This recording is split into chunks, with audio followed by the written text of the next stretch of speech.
வணக்கம். இன்னைக்கு நாம் பேச இருக்கிற புத்தகத்தோட தலைப்பு மார்க்சியம் தற்கால சூழலுக்கு பொருந்துமா அப்படிங்கிறது தான். இந்த புத்தகத்தை எழுதியது நான் தான். சென்னையில் இருக்கக்கூடிய புரட்சி பாரதி பதிப்பகம் வெளியிட்டிருக்கு. இந்த புத்தகத்தில் என்ன சொல்லப்பட்டிருக்கு அப்படின்னா, நீண்ட காலமாகவே சிலர் சொல்லிக்கிட்டு இருக்காங்க மார்க்சியம் தற்கால சூழலுக்கு பொருந்தாது அப்படின்னு. எதன் அடிப்படையில் சொல்கிறாங்க? அதுக்கு ஏதாவது ஒரு ஆதாரம் வேணும் இல்லையா? அப்படி கேட்டால் அவங்க என்ன சொல்கிறாங்கன்னா, இன்றைக்கி பாருங்கள், ரஷ்யாவில் சோசியலிசம் இல்லை, சீனாவில் சோசியலிசம் இல்லை, வியட்நாமில் சோசியலிசம் இல்லை. அப்படி இருக்கும்போது மார்க்சியத்தை அந்த மக்கள் நிராகரிச்சிட்டாங்க. அதனால் உலகத்தில் வேற எங்கேயும் புதுசாகவும் சோசியலிசம் வரலை. அதனால தான் சொல்கிறோம் மார்க்சியம் தற்கால சூழலுக்கு பொருந்தாது அப்படின்னு சொல்கிறாங்க. மேலோட்டமாக பார்த்தா இது நமக்கு உண்மைன்னு கூட தோணும். ஆமாம், அவங்க சொல்கிறது கரெக்டு தானே, மார்க்சியம் இன்னைக்கு உலகத்தில் எங்கேயுமே இல்லையே. அப்படி இருக்கும்போது எப்படி மார்க்சியம் தற்கால சூழலுக்கு பொருந்தும் அப்படின்னு நமக்கும் கூட அந்த எண்ணம் வரலாம். ஆனால் அது உண்மை அல்ல. எதனால் அப்படி சொல்கிறோம்னா, முதல்ல மார்க்சியம்னா என்ன அப்படின்னு தெரிஞ்சுக்கணும். மார்க்சியம்னா என்ன? அது ஒரு தத்துவம்னு கூட சொல்ல முடியாது. அது ஒரு சமூக விஞ்ஞானம். எந்த அடிப்படையில் அது சமூக விஞ்ஞானம் ஆகுது அப்படின்னு கேட்டால், இயற்கைக்கு என்னென்ன விஞ்ஞான விதிகள் பொருந்துதோ அதையே சமூகத்துக்கும் பொருத்தி பார்த்து சாதனை படைத்தது தான் மார்க்சியம். அப்போ அது சமூக விஞ்ஞானம் தானே.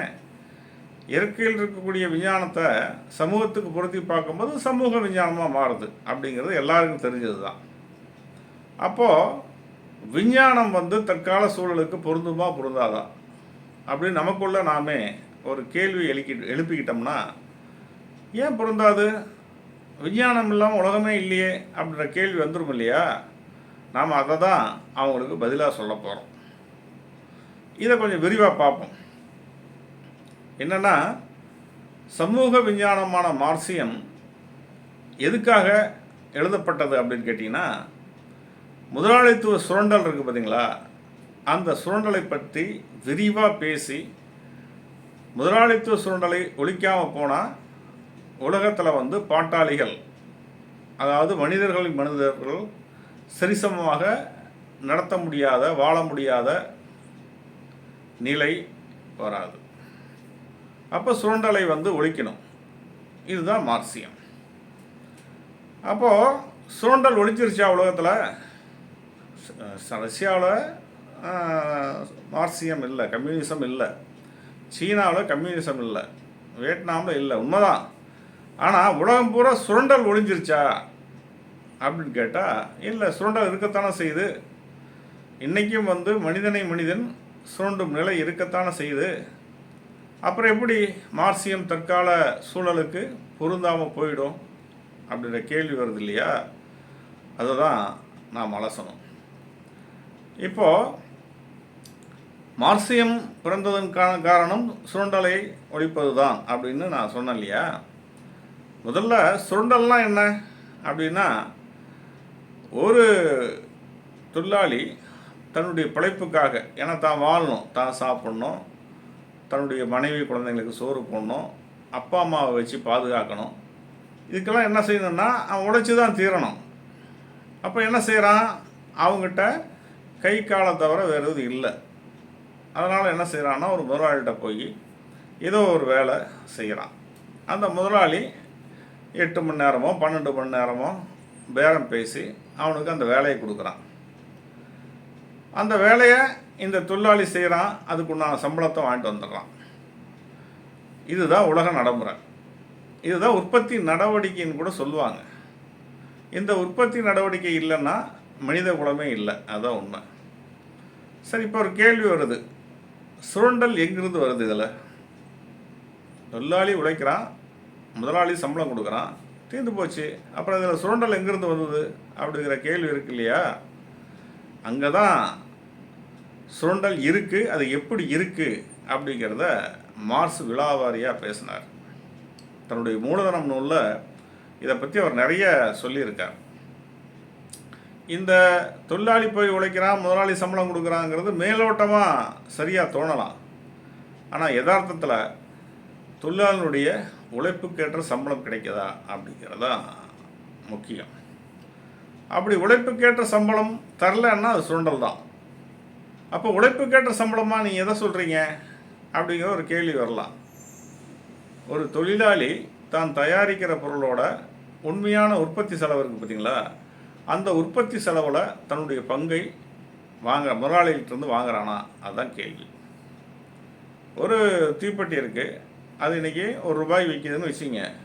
அதனுடைய உற்பத்தி செலவு வச்சு தான் அந்த தீப்பெட்டியினுடைய விலை நிர்ணயம் செய்யப்படுது. அந்த ₹1 முதலாளி தன்னுடைய கச்சா பொருளுக்கான செலவுகளை எடுத்துக்கிறான். அப்புறம் எந்திர தேய்மானங்களுக்கான செலவை எடுத்துக்கிறான். முதலாளி தொழிலாளிக்கு கூலி கொடுக்குறான். இதையெல்லாம் கணக்கு போட்டு அவன் ஒரு குறைந்தபட்ச லாபம் வச்சு அந்த தீப்பெட்டியை ₹1 சந்தையில் விற்கிறான். எல்லாம் சரி, கச்சா பொருளுக்கு அவன் உரிய விலை கொடுத்துட்றான். எந்திர தேய்மானத்துக்கான பணத்தை அவன் எடுத்து வச்சிட்றான். தனக்கு சேர வேண்டிய லாபத்துக்கும் ஒரு குறிப்பிட்ட தொகை வச்சுக்கிறான். பொருட்கள் சந்தையில் விற்கப்படுது. ஆனால் நடுவில் தொழிலாளிக்கு கொடுக்குற சம்பளம் இருக்குது பார்த்தீங்களா, அதுதான் இங்கே பிரச்சனையே. என்னென்னா, அந்த 8 மணி நேரத்துக்கான 12 மணி நேரத்துக்கான உழைப்புக்கேற்ற ஊதியம் இல்லை அப்படின்னு மார்க்சியம் சொல்லுது. உழைப்புக்கேற்ற ஊதியம் நீங்கள் எதை சொல்கிறீங்க அப்படின்னு கேட்கலாம். ஒரு மனிதன் தான் உழைக்கும்போது தன் உடம்பிலிருந்து குறிப்பிட்ட சக்தி இழக்கிறான். என்ன சக்தி இழக்கிறான்? கலோரின்னு அதை சொல்லுவாங்க. சக்தி இழக்கிறான். அந்த சக்தியை திரும்ப அவன் பெறணும். அப்படி பெறத்துக்காக அவன் சாப்பிட்ணும் இல்லையா? சாப்பிட்டா தானே உடம்புக்கு சத்து கிடைக்கும். அப்போது அவன் சாப்பிட்ற பொருள் இருக்குது பார்த்தீங்களா, அது தரமாக இருக்கணும். இருந்தால் தான் இழந்த உற்பத்திக்காக அவன் இழந்த சக்தியை மீண்டும் திரும்ப பெற முடியும். அப்படி தொழிலாளிக்கு கிடைக்குதா? அப்புறம் அவனுடைய குழந்தை குட்டிகளை பராமரிக்க முடியுதா? மனைவிக்கு வேண்டியது வாங்கி தர முடியுதா? தாய் தந்தை இருந்தாருன்னா அவங்களுக்கு மருத்துவ செலவெல்லாம் செய்ய முடியுதா? இந்த கேள்வியெல்லாம் கேட்டால் இல்லைன்னு தான் சொல்லணும். எப்படி இல்லைன்னு சொல்வீங்க அப்படின்னு கேட்டால், நீங்கள் உலக நடைமுறையை பாருங்கள். இங்கே ஒவ்வொரு மனிதனும் உழைக்கிறான். ஆனால் சில மனிதர்கள் ஏழையாக இருக்காங்க, சில மனிதர்கள் பணக்காரர்களாக இருக்காங்க. சில மனிதர்கள் பணக்காரர்களாக இருக்காங்க, பல மனிதர்கள் ஏழையாக இருக்காங்க. இது இப்படி சொன்னால் தான் சரியாக இருக்கும். ஏன் பல மனிதர்கள் ஏழையாக இருக்காங்க, சில மனிதர்கள் பணக்காரர்களாக இருக்காங்க? இந்த கேள்வியில் தான் சுரண்டலுடைய அந்த கொடூர முகம் தெரியும். எப்படி கேட்டிங்கன்னா, இன்றைக்கி ஒரு முதலாளி இருக்கான். அவன் இன்றைக்கி ஏதோ ஒரு தறி இயந்திரத்தை போடுறான், இல்லை ஏதோ ஒரு தொழில் செய்கிறான். அந்த தொழிலில் அவன் மேலும் மேலும் லாபங்கள் சம்பாதிச்சு அவனுடைய தொழிலை விரிவுபடுத்துகிறான். தன்னுடைய வசதி வாய்ப்புகளை பெருக்கிக்கிறான். கார் பங்களான்னு போகிறான். தன் குழந்தைகளை பெரிய நிறுவனங்களில் இருக்கக்கூடிய கல்வி கூடங்களில் சேர்க்கிறான். ஆனால் தொழிலாளிகள் அப்படி முடியுதா? இல்லை. குறைந்தபட்சம் இன்றைக்கி தொழிலாளி ஒரு 2 வீலர் வச்சுருந்தா கூட அதுக்கு இஎம்ஐ கட்ட வேண்டிய சூழலில் இருக்கான். அது நமக்கு எல்லாருக்கும் தெரியும். வீடு இருந்தால் கூட வாடகை வீட்டில் இருக்கிறான். பெரும்பாலும் வாடகை வீட்டில் தான் இருக்காங்க. சொந்த வீடு இருந்தால் கூட அதுக்கும் கடன் இருக்குது. இப்படியாக நல்ல ஸ்கூலில் குழந்தைங்கள படிக்க முடியல. இப்படியாக வாழ்க்கை போயிட்டுருக்கு. இந்த நிலை மாறணும்னு சொல்கிறது தான் மார்க்சியத்தினுடைய அடிப்படை. தயவு செஞ்சு இதை புரிஞ்சுக்கிட்டா தான் நாம் மார்க்சியம் தற்கால சூழலுக்கு பொருந்துமா இல்லையாங்கிறத தெரிஞ்சிக்க முடியும். இது ஒரு முன்னுரை மாதிரி. எதுக்காக நான் சொல்கிறேன்னு சொன்னால், அடிப்படையே சுரண்டல் தான் இந்த உலகத்தில் தொழிலாளிக்கும் முதலாளிக்குமான பிரச்சனையாக இருக்கிறது. அந்த பிரச்சனை தீராமல் மார்க்சியம் தற்கால சூழலுக்கு பொருந்தாதுன்னு பேசுகிறது என்ன சொல்கிறது, அபத்தம் தான் சொல்லணும். அதை தான் இங்கே பல பேர் செஞ்சுக்கிட்டு இருக்காங்க. அவங்க தெரிஞ்சு செய்யலாம், இல்லை தெரியாமையும் செய்யலாம். எப்படி செஞ்சாலும் மார்க்சியம் தற்கால சூழலுக்கு பொருந்தாதுன்னு சொல்கிறதுக்கு வெறும் இந்த ரஷ்யாவில் சோசியலிசம் இல்லை, சீனாவில் சோசியலிசம் இல்லை, வியட்நாமில் சோசியலிசம் இல்லை அப்படிங்கிறத வச்சு மட்டும் முடிவு பண்ண முடியாது. ஏன்னா இது வந்து மார்க்சிய அமைப்புகள் இருக்குது பார்த்தீங்களா, கட்சி, அரசு, இது மாதிரியான மார்க்சிய அமைப்புகள் இருக்குது பார்த்தீங்களா, அதனுடைய பின்னடைவு தானே தவிர மார்க்சியத்தினுடைய பின்னடைவு கிடையாது. இதை இன்னும் கொஞ்சம் விரிவாக பார்ப்போம். இப்போது முதலாளி தொழிலாளியை சுரண்டான் அப்படின்னு சொல்கிறீங்களே, அப்போ வந்து முதலாளி வந்து தான் போட்ட முதலீட்டுக்கு லாபம் எடுக்க வேணாமா அப்படின்னு கேட்டால், அந்த லாபத்தை அவன் எப்படி எடுக்கிறாங்கிறதான் பிரச்சனை. அவன் சொல்கிறான், நான் வியாபாரம் செஞ்சேன், நல்ல விலைக்கு சந்தையில் என் பொருட்களை விற்றேன், அதில் எனக்கு லாபம் கிடைச்சிது. இது மேலோட்டமாக பார்க்கும்போது நிஜமாக தெரியலாம். மார்க்ஸுக்கு முந்தைய பொருளாதார நிபுணர்கள் இருக்காங்க பார்த்தீங்களா, அவங்கெல்லாம் அதை தான் சொன்னாங்க. லாபம் என்பது முதலாளிக்கு வியாபாரத்தில் கிடைக்கிறது அப்படின்னு சொல்லிட்டு இருந்தாங்க. ஆனால் மார்க்ஸ் மட்டும்தான் இல்லை, தவறு, தொழிலாளியை முதலாளி சுரண்டுவதால் தான் அவனுக்கு லாபம் கிடைக்கிறது அப்படின்னு தன்னுடைய மூலதனம்ங்கிற நூலில் அவர் எழுதினார். அதுக்கு அவர் நிறைய ஆதாரங்களை காட்டினார். மூலதனம் நூல் ரொம்ப பெரிய நூல், அதை நீங்கள் உள்ள கொஞ்சம் படிக்கணும். படித்தா வந்து சிரமமாக இருக்குன்னுலாம் சிலர் சொல்லுவாங்க. அது உண்மைதான் அது. ஏன்னா பொருளாதாரத்தை விளக்கும்போது நிறைய அந்த சூத்திரங்கள்லாம் இருக்குது, கணக்குகளை போட வேண்டியிருக்கு. அதை வந்து நாம் புரிஞ்சிக்கிறதுல சிரமம் இருக்குது. ஏன்னா நமக்கு சின்ன வயசுல இருந்தே பள்ளிகளில் கல்லூரிகளில் அந்த மூலதனத்தை யாரும் வகுப்பாக எடுக்கலை. அதனால் நான் புரிஞ்சிக்க சிரமமாக இருக்குது. அதுக்காகத்தான் நான் என்ன செய்கிறேன்னு சொன்னால், மார்க்சிய மூல நூல்கள் இருக்குது பார்த்தீங்களா, அதை எடுத்துக்கிட்டு கொஞ்சம் எளிமைப்படுத்தி கொடுக்குறது வாசகர்களுக்கு. இப்போ கிட்டத்தட்ட 30 புத்தகங்களுக்கு மேலே எழுதிட்டேன். வாசகர்கள் அதை படித்து பார்த்துட்டு ரொம்ப நல்லா அதை பற்றி பேசுகிறாங்க. இவ்வளவு எளிமையாக மார்க்சியம் இருக்குதுன்னு தெரிஞ்சிருந்தா இன்னும் கொஞ்சம் நாங்கள் நிறைய தெரிஞ்சுக்கிட்டு இருந்திருப்போம். இன்னும் ஒருத்தர் வந்து கொஞ்சம் மிகையாக சொன்னால் கூட இந்த நாட்டில் எப்போவே புரட்சி வந்திருக்கோம், இவ்வளோ எளிமையாக மார்க்சியத்தை புரிய வச்சுருந்தா அப்படிலாம் கூட சொன்னார். சரி, அதெல்லாம் இருக்கட்டும், அது கொஞ்சம் மிகையான மதிப்பீடு தான். எழுத்தினால் மட்டும் புரட்சி வந்துடாது.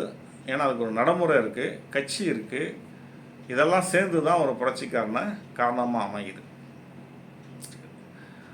இப்போ வந்து மற்ற பொருளாதார அறிஞர்கள்ட்டிருந்து மார்க்ஸ் எங்கே வேறுபடுறாரு அப்படின்னு கேட்டால், மார்க்ஸ் வந்து அவங்க சொன்ன மாதிரி சொல்லலை. என்ன சொல்லலை? வியாபாரத்தில் தான் முதலாளிக்கு லாபம் கிடைக்கிது அப்படின்னு சொன்னாங்க பார்த்தீங்களா, அது வந்து தப்பு அப்படின்னு சொன்னார். அது வந்து மாறுபட்டார். எப்படி மாறுபட்டார் அப்படின்னு கேட்டிங்கன்னா, தொழிலாளியை முதலாளி சுரண்டுவதால் தான் அவனுக்கு நிரந்தரமாக லாபம் கிடைக்கிது அப்படின்ட்டு. அதுதான் மூலதனம் நூலாக எழுதினார். அது அவர் என்ன சொல்ல வர்றாருன்னா, 8 மணி நேரத்துக்கோ 12 மணி நேரத்துக்கோ முதலாளி தொழிலாளிகிட்ட உழைப்பு சக்தியை வாங்குகிறான், அதுக்கான கூலின்னு கொடுக்குறான். அந்த கூலியாக என்ன கொடுக்குறானோ, சம்பளமாக என்ன கொடுக்குறானோ, தினச்சம்பளமோ வாரச்சம்பளமோ மாத சம்பளமோ எதுவாக இருந்தாலும் தொழிலாளியுடைய உழைப்புக்கேற்ற கூலி அதுவும் இல்லை. அதை தான் அவர் அந்த மூலதனம் நூலை விளக்கினார். எப்படி வந்து ஒரு தொழிலாளியினுடைய உழைப்பிலிருந்து வெறும் 4 மணி நேரத்தில் அவனுக்கான கூலியை முதலாளி கொடுத்துடலாம். மீதி இருக்கிற நேரம், அது 4 மணி நேரமோ இல்லை 8 மணி நேரமோ எதுவாக இருந்தாலும் அந்த உழைப்பை சுரண்டிக் கொள்கிறான் முதலாளி. இதுதான் அவர்களுக்கு நிரந்தர லாபத்தை தருகிறது அப்படின்னு சொல்லி மார்க்ஸ் சொன்னார். இப்போ மார்க்சியம் தற்கால சூழலுக்கு பொருந்தாதுன்னு சொல்கிறவங்க இருக்காங்கல்ல, அவங்க இதை மறுக்கணும்ல.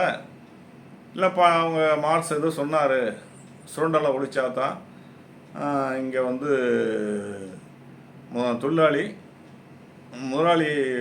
தொழிலாளி அப்படிங்கிற பேதம் இல்லாமல் வாழ முடியும் அப்படிலாம் சொன்னார். ஆனால் அப்படியெல்லாம் சுரண்டலிங்கெல்லாம் ஒன்றும் இல்லைப்பா, முதலாளி நியாயமாக கூலியை கொடுத்துட்றான் அப்படின்னு சொல்கிறாங்க. அது உண்மையா இல்லையா? மார்க்ஸ் இறந்து இன்றைக்கி, மார்க்ஸ் பிறந்து 200 வருஷங்கள் ஆச்சு. இன்றைக்கி மார்க்ஸ் இறந்துமே ஒரு 1.5 நூற்றாண்டுகள் கிட்ட ஆக போகுது. அப்போ அந்த மார்க்ஸ் வந்து சொன்னார்ல, இந்த சுரண்டல்லாம் இதுதான் அப்படின்னு சொல்லி சொன்னார் இல்லையா, அது பொய்யாயிடுச்சா? இதை தான் நாம் கேட்கணுமா இருக்குது. அது பொய்யாகலைங்கிறது தான் நாம் பேசுகிறது. அவங்க இல்லை அது பொய்ன்னு சொல்கிறாங்க அப்படி இல்லையா? அப்போ எப்படியா பொய்ன்னு சொல்கிறீங்க அப்படின்னு கேட்டால், இப்போ மார்க்ஸ் சொன்ன அந்த கணக்கு இருக்குது பார்த்தீங்களா, முதலாளி 8 மணி நேரம் வேலைக்கு அமர்த்தி 4 மணி நேரத்தில் அவனுடைய உற்பத்தி சக்திக்கான பணத்தை கொடுத்துட்றான்.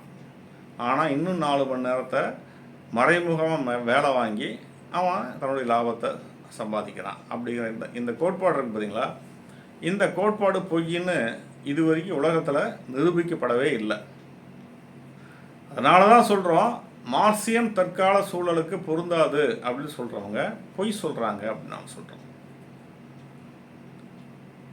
இதை சொன்னால் அவங்க என்ன சொல்கிறாங்கன்னு சொன்னால், இல்லை அப்போ ரஷ்யா, சீனா, இது மாதிரி வியட்நாம் நாடுகளில் சோசியலிசம் இல்லாமல் போச்சே, நீங்கள் பேசுகிற அந்த மார்க்சியம் ஏன் அங்கே இல்லை, ஏன் காலாவதி ஆகிப்போச்சு, ஏன் நடைமுறையில் இல்லாது ஒழிந்து போய்விட்டது அப்படின்லாம் அவங்க கேட்குறாங்க.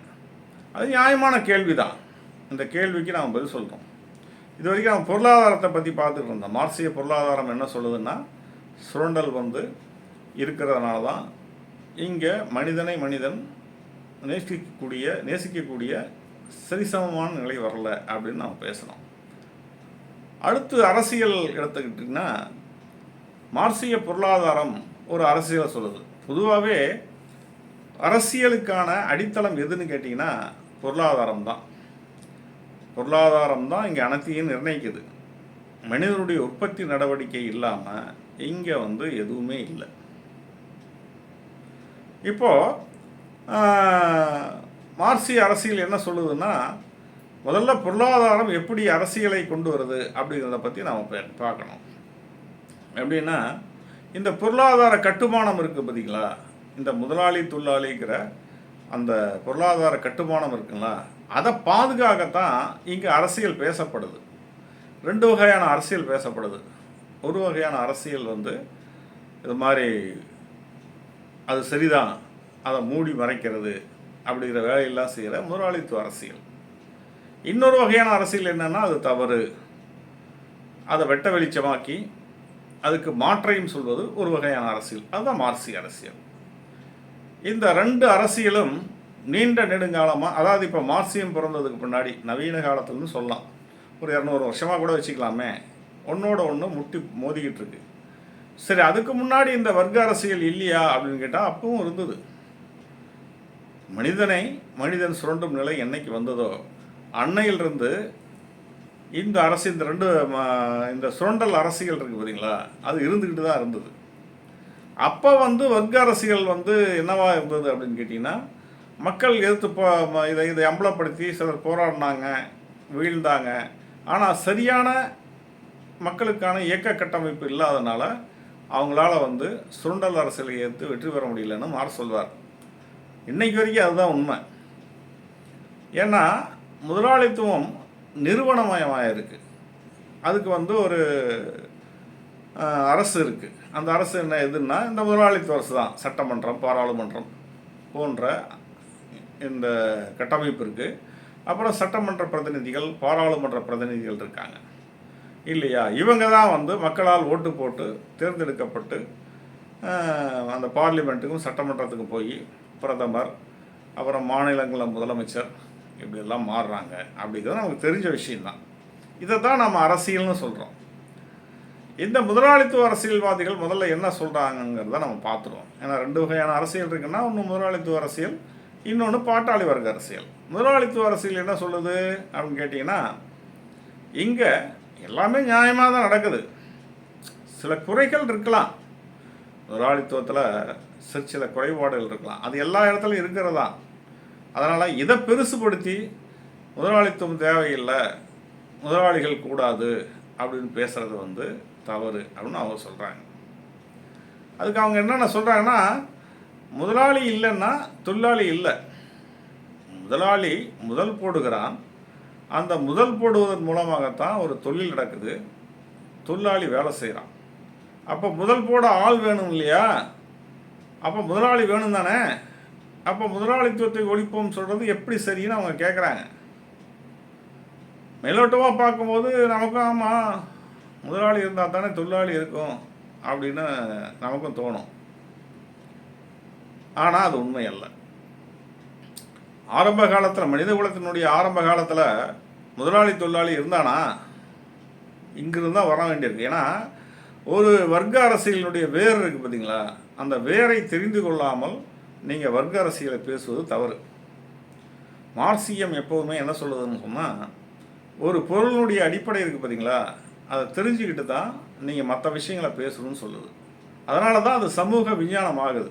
அது எந்த அர்த்தத்தில் சமூக விஞ்ஞானம் ஆகுது அப்படின்னு கேட்டிங்கன்னா, அது இது மாதிரி மார்க்சியம் எல்லா விஷயங்களையும் மூலத்தை ஆராயாமல் பேசாதேன்னு சொல்லுது. விஞ்ஞானமும் அதுதானே. ஒரு பொருளினுடைய இயக்கம் மாற்றம் எதுவாக இருந்தாலும் விஞ்ஞானம் என்ன செய்யுது, அதனை மூலக்கூறுகளை ஆராயுதில்ல. உதாரணமாக சொல்லணும்னா, இந்த உலகம் எப்படி தோன்றுச்சு, பூமி எப்படி தோன்றுச்சு அப்படிங்கிற கேள்விக்கு விஞ்ஞானம் ஆழமாக உள்ளே போகுது இல்லையா. அது சூரியனிலிருந்து வெடிச்சு சிதறின ஒரு பாகம் அல்லது கருந்துறையிலிருந்து வந்தது அப்படின்னா அதுக்கான ஸ்டீபன் ஹாக்கின்ஸ் ஒரு புத்தகமாக எழுதினாரே, அது இயற்கையினுடைய மூலத்தை தேடுவது தானே.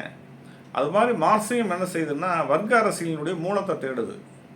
இன்னும் சொல்ல போனால் வர்க்க அரசியலினுடைய மூலத்தை தேடி கண்டடைந்து இது இதனால்தான், இதுக்கு தீர்வு என்னன்னு சொல்கிறது தான் மார்க்சியம். அப்போது நாம் இவங்க சொல்கிற அந்த முதலாளித்துவ அரசியல் இருக்குது பார்த்தீங்களா, முதலாளி இருந்தால் தான் தொழிலாளி இருக்க முடியும், இல்லைன்னா இருக்க முடியாது.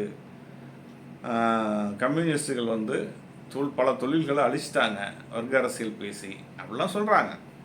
ஏன்னா இவங்க முதலாளி தொழிலாளி பேசுனதுனால தானே முதலாளியெல்லாம் தொழிலை விட்டு போயிட்டான் அப்படின்னு சொல்லுவாங்க. அதுக்கு நிறைய உதாரணங்கள் சொல்லுவாங்க. கோயம்புத்தூரில் பார்த்தீங்கன்னா நிறைய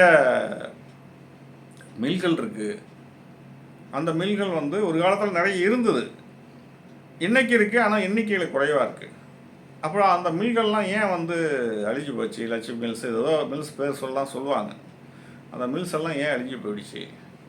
ராஜபாளையத்தில் நிறைய மில்ஸ் காணாமல் போயிடுச்சு, சேலத்தில் நிறைய தறிகள் காணாமல் போயிடுச்சு அப்படிலாம் சொல்லுவாங்க. இதுக்கெல்லாம் அடிப்படை காரணம் கம்யூனிஸ்ட்டு தானே. கம்யூனிஸ்ட் வர்க்க அரசியலை பேசாமல் இருந்தால் இந்த முதலாளிகள் காணாமல் போக மாட்டார்களா அப்படின்னு கேட்டால் ஏன் போக மாட்டாங்க? கம்யூனிஸ்ட் கட்சியே ஒரு தொழிற்சாலையில் இல்லாமல் கூட இருக்கட்டும். இன்றைக்கி சென்னை போன்ற புறநகர் பகுதிகளில் தொழிற்சங்கங்கள் வைக்க பெரிய தொழிலகங்கள் அனுமதி தர மாட்டேங்குது. அதுக்காக போராடிக்கிட்டு இருக்காங்க. இந்த சாம்சங் போராட்டம் கூட உங்களுக்கு எல்லாம் தெரியும். சரி, தொழிலாளி சங்கம் மட்டும் வர்க்க அரசியல் பேசணும் அப்படிங்கிற நிலை இருந்தால்தான் தொழில் நாசமாக போதா அப்படின்னு கேட்டால் இல்லை. தொழிலாளி வர்க்க அரசியல் பேசினால் கூட முதலாளி தன்னை தற்காத்துக்க முடியாது, அதுதான் உண்மை. அதை பற்றி பேசுவோம். இப்போ முதலாளிகள் சொல்கிறாங்கல்ல, முதலாளி இருந்தால்தான் தொழிலாளி இருக்க முடியும் அப்படிங்கிறது. நம்ம வர்க்க அரசியலினுடைய மூலத்துக்கு போகிறோம். மூலத்துக்கு போகும்போது மனிதகுல ஆரம்ப காலகட்டத்தில் மனிதனை மனிதன் சுரண்டும் நிலை இல்லை. அப்போ எல்லாரும் சமமாக தான் இருந்தாங்க, ஆணும் பெண்ணும் சமமாக இருந்தாங்க, மனிதர்களும் சமமாக இருந்தாங்க. இவன் ஆண்டான், இவன் அடிமை, இவன் நிலப்பரப்பு, இவன் பண்ணை அடிமை, இவன் முதலாளி, இவன் தொழிலாளி அப்படிலாம் எதுவுமே அங்கே கிடையாது. ஒரு அழகான அதை மார்க்சியம் என்ன சொல்லுதுன்னா, ஆதிகால பொது உடைமை சமுதாயம் அல்லது புராதன பொது உடைமை சமுதாயம்லாம் அதுக்கு பேர் வச்சிருக்கு. அதுக்கு நான் நிறைய புத்தகம், வரலாற்று பொருள் மூலவாதம்னு ஒரு புத்தகம்லாம் எழுதியிருக்கேன். ஏன்னா ஒரு விஷயத்தை தொட்டால் இன்னொரு விஷயத்துக்கு அது போகும். அப்படி போனால் தான் அது விஞ்ஞானம். ஒரு விஷயம் அதோட முடிவடைகிறதல்ல. அது அப்படி தொட்டு தொட்டு தொட்டு போனீங்கன்னா அதோடைய வேருக்கெல்லாம் நீங்கள் போகும்போது நிறைய விஷயங்களை தெரிஞ்சுக்கிட்டு இருப்போம். அப்படி தெரிஞ்சிக்காமல் பேசுகிறதுக்கு பார்த்தீங்களா, இதுதான் அதுதான் அப்படின்னு பேசுகிறதுக்கு பார்த்தீங்களா, அது மார்க்சியம் அல்ல. நிறைய பேர் என்ன சொல்லுவாங்க சொன்னால், தம்பி இந்த விஷயத்தை மட்டும் பேசுங்க தம்பி, நீங்கள் அங்கே போகிறீங்கலாம் சொல்லுவாங்க. அப்படி பேச முடியாது. எந்த ஒரு பிரச்சனைக்கும் மூலத்தை தேடி கண்டடைந்து பேசுவது தான் சிறந்த பகுத்தறிவாளனின் வேலை. இப்போது ஆரம்ப காலத்தில் முதலாளி தொழிலாளியிலேயே வர்க்க அரசியலினுடைய மூலத்தில் அப்படியெல்லாம் ஒன்றுமே கிடையாது, வர்க்கமே கிடையாது அப்படின்னு அப்படிதான் எப்போ வந்தது?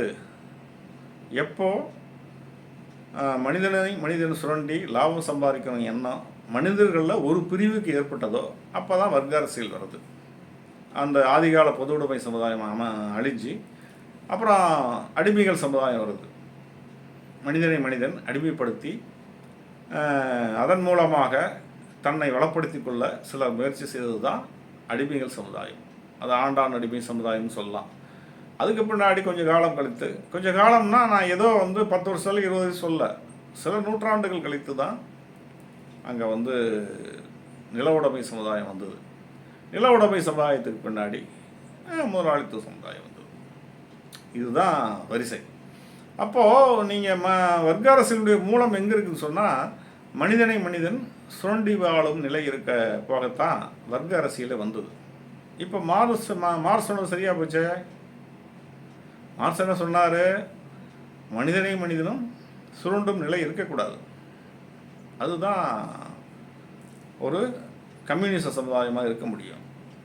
ஆனால் இங்கே இருக்கும்போது இங்கே மார்க்சியமும் பொருந்தாது அப்படின்னா, மார்க்சியம் பொருந்தலைன்னா வேறு எந்த தத்துவம் இந்த சூழலுக்கு பொருந்தும் அப்படின்னு சொல்லணும் இல்லையா? அப்படி யாரும் சொல்கிறதில்ல. முதலாளித்துவ அரசியல் சொல்கிற இந்த முதலாளிகள் இருக்கணும், முதலாளிகள் இருந்தால் தான் தொழிலாளிகளுக்கு வாழ்க்கை கிடைக்கும் அப்படிங்கிற பேச்சே முதல்ல தவறு. அதனால தான் நம்ம வர்க்க அரசியலும் மூலத்துக்கு போனோம். அப்போது ஆரம்பத்தில் அப்படி இல்லையா, அது ஏன் அப்படின்னு கேட்டால் இவங்களால் பதில் சொல்ல முடியாது. கேட்பாருங்க, நீங்கள் ஆதிகால பொது உடைமை சமுதாயத்தில் மனிதனை மனிதன் சுரண்டி வாழும் நிலை இல்லையே, இப்போ மட்டும் இருக்குதே, ஏன்னு கேட்டு பாருங்கள். இவங்களால் நிச்சயமாக பதில் சொல்ல முடியாது. ஏன்னா இவங்க ஒரு பெரிய உண்மையை மறைக்கிறாங்க. வடிகட்டின பொய், ஜமக்காலத்தில் வடிகட்டின பொய் அதெல்லாம் சொல்லுவாங்க இல்லையா? அதை விட இது மோசமான பொய்.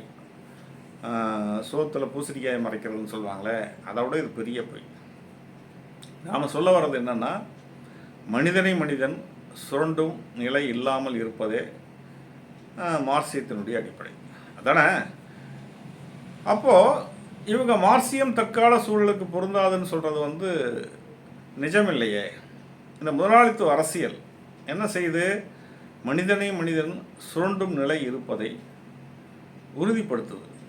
அதுக்குத்தான் என்ன செய்கிறான்னு சொன்னால், இந்த முதலாளி சரி, அந்த முதலாளி சரி, இந்த கட்சி, எல்லா கட்சிகளும் முதலாளித்துவ கட்சிகள் தான். ஒட்டரசியல்னால் முதலாளித்துவ கட்சிகள் தான். அப்போது ஒவ்வொரு கட்சியும் ஒரு முதலாளி செய்கிறத நியாயப்படுத்துறது தான் இன்றைக்கி அரசியல் கட்சியை வச்சுருக்காங்க. அம்பானிக்கு ஒரு கட்சி, அதானிக்கு ஒரு கட்சி, டாட்டாவுக்கு ஒரு கட்சி, இப்படிலாம் பல கட்சிகள் தோன்றுது. இப்போ இந்த முதலாளித்துவ கட்சிகள் எல்லாமே சுரண்டல் இருப்பதை மூடி மறைக்குது. இதுதான் உண்மை. இப்போது மார்க்சிய அரசியல் என்ன சொல்லுது? பாட்டாளி வர்க்க அரசியல், கம்யூனிஸ்ட் கட்சிகள் என்ன சொல்லுதுன்னு சொன்னால், இங்கே மனிதர்களுக்கு மனிதர் சமமாக நடத்தப்படும் சோசலிசம் வரணும். அந்த சோசலிசம் எப்படி வரும்னு சொல்லி விளக்குது. தேர்தல் அரசியல் மூலமாக வருமா, அல்ல தேர்தல் அரசியல் அல்லாததன் மூலமாக வருமா அப்படின்னு விளக்குது. மார்க்சியத்தினுடைய கோட்பாடே என்னன்னு கேட்டிங்கன்னா, உலக வரலாறை பற்றி ஆய்வு செய்யும்போது சமுதாயங்கள் எப்படியெல்லாம் மாறி வந்திருக்கு அப்படின்னு ஆய்வு செய்யும்போது இந்த இயக்கமும் மாற்றமும் ஒரு நிலை மறுப்பு, அதாவது பழைய நிலையை மறுத்து புதிய நிலையை கொண்டு வருது. புதிய நிலை வளரும்போது அதை மறுத்து ஒரு புதிய நிலை தோன்றுது. அதுதான் அடிப்படை தத்துவமாக சொல்லுது. அப்போது இங்கே வர்க்கங்கள் மாறுறது ஒரு நிலையை மறுத்து இன்னொரு நிலையை மாறுறது இருக்குது பார்த்தீங்களா? அது சாதாரணமாக நிகழல, அது பலாத்காரமாக தான் நிகழ்ந்திருக்கு அப்படின்னு மார்க்சியம் சொல்லுது. அதுதான் இன்றைக்கி அதை பொறுத்துது. நீங்கள் தேர்தல் அரசியல் மூலமாக நீங்கள் ஒரு சுமூகமான மாற்றத்தை கொண்டு வந்து விட முடியுமா அப்படின்ற கேள்விக்கு அது பதில் சொல்லுது. ஸ்டாலினுக்கு முன்னாடி ரஷ்யாவில் ஆட்சிக்கு வந்த குருச்சேவ் சமாதான சகவாழ்வு அப்படின்ற கோட்பாட்டை முன்னுக்கு கொண்டு வந்தான். அவன் என்ன சொன்னான்னு சொன்னால், அவன் தான் முதல்ல கம்யூனிஸ்ட்ன்ற பேரில் கம்யூனிஸ்ட் அடிப்படையை அழிக்க ஆரம்பித்தவன். அவன் என்ன சொன்னான்னா, சமாதான சகவாழ்வு என்பது இது மாதிரி நமக்கு தேவையில்லை, இனிமேல் பலாத்காரமெல்லாம் நமக்கு தேவையில்லை, மனிதர்கள் சமாதானமாகவே ஒரு நிலையிலிருந்து அடுத்த நிலைக்கு மாறி போயிடலாம் அப்படிங்கிற அந்த குருச்சேவனுடைய கோட்பாடு. அவரை இன்றைக்கும் கம்யூனிஸ்ட்னு சொல்லிட்டு இருக்கிறவங்க நிறையா இருக்காங்க. அவர் ஸ்டாலின் மேலே சொன்ன பொய்கள், ஏராளமான பொய்கள் சொன்னாங்க. இப்படி நிறையா இருக்குது. அதை பற்றி அங்கே ரஷ்யாவிலேயோ சீனாவிலேயோ ஏன் வந்து கம்யூனிசம் இல்லாமல் போச்சுங்கிறது பேசணும்னா அதை தனியாக பேசணும். இல்லை இப்போ நாம் இதுக்கு வருவோம். இப்போ முதலாளித்துவ அரசியல் வந்து என்ன சொல்லுதுன்னா, சுரண்டல் இருப்பதை நியாயப்படுத்துது, முதலாளி இருப்பதை நியாயப்படுத்துது. பாட்டாளி வர்க்கம் என்ன சொல்லுது, சுரண்டல் தவறு, சுரண்டல் இருப்பதற்கு எந்த நியாயமும் இல்லை அப்படின்னு அது சொல்லுது. அந்த இடத்துல அது சோசியலிசத்தை வைக்குது. இதுதான் இப்போ மார்க்சியம் பொருளாதாரம் அரசியல் இல்லையா, இது ரெண்டும் சேர்ந்தது தான் மார்க்சியம். அதாவது பொருளாதாரம், முதல்ல தத்துவம், பொருளாதாரம், அரசியல், இதெல்லாம் சேர்ந்தது தான் மார்க்சியம். இப்போ மார்க்சியம் தற்கால சூழலுக்கு பொருந்தாதுன்னு சொல்கிறவங்க இதை மறுத்து உறுதியாக என்ன ஆதாரத்தை வைக்கிறாங்க அப்படின்னு கேட்டிங்கன்னா இல்லை. இப்போது அரவிந்த் நீலகண்டன் கூட ஒருத்தர் மார்க்சியத்தை பற்றி, மார்க்சியம் என்ன செஞ்சதுன்ற மாதிரி ஒரு புத்தகம் எழுதியிருக்கிறதா சொல்லப்படுது. அவர் ஒரு இந்துத்துவ ஆதரவாளர். அதனால் அவர் என்ன செய்கிறாருன்னு சொன்னால், தொடர்ந்து மார்க்சியத்தின் மீது, கம்யூனிசத்தின் மீது அவதூறுகளை பரப்பிக்கிட்டு இருக்கிறார். அவர் இப்போ பேசுகிற எதுவுமே ஆதாரபூர்வமாக இல்லைன்னு தான் நான் சொல்லுவேன். அவர் வந்து ஹெகல்கிட்டேருந்து மார்க்ஸ் திருடினார் தத்துவத்தை அப்படின்னு சொல்கிறாரு. ஸ்டாலின் காலத்தில் நிறைய படுகொலைகள் நடந்தது, கோடிக்கணக்கான மக்கள் இறந்தாங்க அப்படின்னு சொல்கிறாரு. மார்க்சியம் என்பது ஒரு தத்துவம். நீ தத்துவத்தை மறுக்கணும்னா நீ பதிலுக்கு ஒரு தத்துவத்தை வைக்கணும்ல. இந்த மார்க்சியத்தை மறுக்கிறவங்க இருக்காங்க பார்த்தீங்களா, அவங்க எல்லாருமே வந்து ஆதாரபூர்வமாக பேசுகிறதே கிடையாது. பேசினா மாட்டிக்குவோம். அதனால் பாரு அங்கே இன்னும் நடந்தது, பாரு இங்கே இன்னும் நடந்தது அப்படின்னு சொல்லி தங்களை வந்து நியாயப்படுத்திக்கிறாங்க. ஹெகல்கிட்டருந்து மார்க்ஸ் திருடினார் அப்படின்லாம் சொல்கிறாங்க இல்லையா. ஹெகல்கிட்டருந்து என்ன திருடினார்? ஹெகலை பற்றி மார்க்ஸ் பேசாத காலம் உண்டா? இயக்கியல் என்பது ஹெகல் கண்டுபிடித்தது தான், நான் கண்டுபிடித்தது அல்லன்னு மார்க்ஸ் பல இடங்களில் சொல்லியிருக்காரு. அப்போ அது ஹெகலிசம் இல்லாமல் ஏன் மார்க்சியமாக பேசப்படுதுன்னு ஒரு கேள்வி வருது இல்லையா. ஹெகலிசம் அடிப்படையில் ஒரு கருத்து முதல்வாதமாக இருந்தது. அதனால அது மார்க்ஸ் என்ன பண்ணார்னா, அந்த கருத்து முதல்வாதத்தை வெட்டி எறிஞ்சிட்டு அங்கே பொருள்முகவாதத்தை பொருத்தினார். அதாவது மார்க்ஸினுடைய பாஷையிலேயே சொல்லப்போனால் தலைகீழாக இருந்த ஒரு மனுஷனை நேராக நிற்க வச்சதுக்கு சமம் அது. அப்போது எங்கே ஹெகலை மறுத்தார் மார்க்ஸ்? அவர் தான் ஆதாரபூர்வமாக சொல்கிறாரு. இதுகாரும் வந்து இருந்த பொருள் முதல்வாதிகள் உலகம் ஏங்கி கொண்டு மாறிக்கொண்டும் இருப்பதை ஒத்துக்கிட்டாங்க. தொழிலாளியை முதலாளி சுரண்டாங்க, ஒத்துக்கிட்டாங்க அவ்வளோதான். ஆனால் இப்போ என்ன பிரச்சனை? உலகத்தை மாற்றி அமைக்கிறது தான் பிரச்சனை. சுரண்டல் இல்லாத உலகத்தை கொண்டு வருவது தான் பிரச்சனை. அதுதான் இன்றைய பொருள் மூலமாக இருக்க முடியும்னு தெளிவாக சொன்னாங்க. இதில் இருந்து தான் மற்ற அறிஞர்கிட்ட மார்க்ஸ் வேறுபடுறாரு. மற்றவன் பூரா எல்லாத்தையும் ஒத்துக்கிட்டான். ஆமாப்பா ஏக்கமும் மாற்றமும் இருக்கா, உண்மைப்பா. தொழிலாளியை முதலாளி சுரண்டி தான்ப்பா இருக்கிறான், உண்மைப்பா அப்படின்னா சரி. இது எப்படி மாற்றுறது கேட்டால், இது அப்படித்தான், உலகம் இப்படித்தான் இருக்கும், ஒன்றும் பண்ண முடியாது அப்படின்னு அவங்க சொல்லிட்டு தெரிஞ்சாங்க. ஆனால் மார்க்ஸ் மட்டும்தான் இல்லை, இந்த உலகத்தை மாற்ற முடியும் அப்படின்னு சொன்னார். அது அவர் சொன்னது எதுவும் ஒரு கற்பனையானது அல்ல. அதுக்கு நிறைய ஆதாரங்கள் அவர் சொன்னார். எப்படி சுரண்டலற்ற சமுதாயம் இருந்தது, அது எப்படி சுரண்டல் சமுதாயமாக மாறிச்சு, மறுபடியும் நாம் எப்படி சுரண்டலற்ற சமுதாயத்தை கொண்டு வர முடியுங்கிறதுக்கு அவர் நிறைய ஆதாரங்கள் எழுதினார். அதுதான் வந்து சமூக விஞ்ஞானம்னு மார்க்சியத்தை நம்ம சொல்கிறதுக்கான காரணம். இப்போ நாம் என்ன சொல்ல வரோன்னு கேட்டிங்கன்னா, மார்க்சியம் தற்கால சூழலுக்கு பொருந்தாது அப்படின்னு சொன்னவங்க யாராவது சுரண்டல் இல்லாத உலகத்தை மார்க்சியம் இல்லாமையே படைக்க முடியும்னு சொன்னாங்களா அப்படின்னு கேட்டால் இல்லை. ஏன்னா நமக்கு என்ன மார்க்சியத்தை தலையில் தூக்கி வச்சு சுமக்கணும்னு ஆசையா? இல்லை யார் மார்க்ஸ் எங்கல்ஸ் நமக்கு பெரிய பஞ்சு தப்புனா யாரும் இல்லை. அப்போ ஏன் நாம் அவங்கள தூக்கி பிடிக்கணும்? அது உண்மையாக இருக்குது. அது உண்மையாக இருக்கிறனால தான் தூக்கி பிடிக்க முடியுது. ரஷ்யா, சீனா, வியட்நாம் போன்ற நாடுகளில் கம்யூனிஸ்ட் கட்சிகள்ன்ற பேரில் முதலாளித்துவ கட்சிகள் தான் இருக்குது. ரஷ்யாவில் கம்யூனிஸ்ட் கட்சி கூட இருக்குது, ஆனால் ஆட்சியில் கம்யூனிஸ்ட் கட்சி இல்லை. சீனாவில் கம்யூனிஸ்ட் கட்சி இருக்குது. ஆனால் அது கம்யூனிஸ்ட் கட்சியாக இல்லை. அதெல்லாம் உண்மைதான், அதை நான் மறுக்க முடியாது. அப்போ மார்க்சியம் தோற்று போச்சு, மார்க்சியம் தற்கால சூழலுக்கு பொருந்தாது அப்படின்னு சொல்கிறது சரிதானே அப்படின்ற கேள்வி நமக்குள்ளே எல்லாம். இதை வச்சு முடிவு பண்ண முடியாது. இதெல்லாம் மேலோட்டமான அறிவு. எப்படின்னா, இப்போ நம்ம பஸ்ஸில் போகிறோம்ல, பஸ்ஸில் போகும்போது வெளியே பார்த்தீங்கன்னா மரம் செடி கொடியெல்லாம் வேகமாக பின்னாடி போயிட்டுருக்கும். பஸ்ஸில் ஏறி உட்காந்தா செடி கொடிகள்லாம் வேகமாக போகும் போல் இருக்கு அப்படின்னு நான் பண்ணேன். ஒரு குழந்தை நினைக்கும்ல, பஸ்ஸு ஓடுறது தெரியாமல் செடி கொடிகள் தான் பின்னாடி ஓடிக்கிட்டு இருக்கு அப்படின்னு நினைக்கும்ல, அந்த குழந்தைத்தனமான பேச்சு தான் மார்க்சியம் தற்கால சூழலுக்கு பொருந்தாது அப்படிங்கிறது. சரி, எப்படி உண்மையை கண்டுபிடிக்கிறது அப்படின்னு கேட்டிங்கன்னா, அங்கே ஏன் முதலாளித்துவம் வந்தது அப்படின்னு கேட்டால், கம்யூனிஸ்ட் பேரில் முதலாளித்துவம் உள்ளே நுழைஞ்சிருச்சு. அவன் தன்னை கம்யூனிஸ்ட்னு சொல்லிக்கிட்டு கம்யூனிஸ்ட்டை கொஞ்சம் கொஞ்சமாக காலி பண்ணான். இதான் குருச்சேவ். அதுக்கு முன்னே எத்தனை பேர் வந்தாங்க, இன்றைக்கி புட்டின் வரைக்கும், கோர்பச்சேவ், அவன் இவன் எத்தனை பேர் வந்தாங்க இல்லையா? இவங்கெல்லாம் மார்க்சியவாதிகளா? சீனாவில் மாவோவுக்கு பின்னாடி வந்தவங்களாம் மார்க்சியவாதிகளா? வியட்நாமில் ஹோசிமினுக்கு பின்னாடி வந்தவங்களாம் மார்க்சியவாதிகளா? கியூபாவுடைய சோசியலிசம் அது தனிதான். இருந்தாலும் அதை பற்றி பேசும்போது இன்றைக்கும் அங்கே முதலாளித்துவம் தலை தூக்கிறதுக்காக போராடிக்கிட்டு இருக்கேன். கியூபா இன்னமும் தற்சார்பு பொருளாதாரத்தில் இருக்குதுங்கிறத நிறைய பேர் மறைச்சிட்றாங்க. சில யூடியூப்காரங்க கூட போய் இது மாதிரி அங்கெல்லாம் மக்கள் ரொம்ப கஷ்டப்படுறாங்க, சோசியலிசம் வந்துட்டால் இங்கே எல்லாம் சரியாயிடும்னு சொல்கிறாங்களே, இங்கே ஒன்றும் சரியாகலையே அப்படின்ற மாதிரிலாம் போடுறாங்க இல்லையா? அதை பற்றியே இன்னும் முழுமையான ஆய்வு நமக்கு தேவை.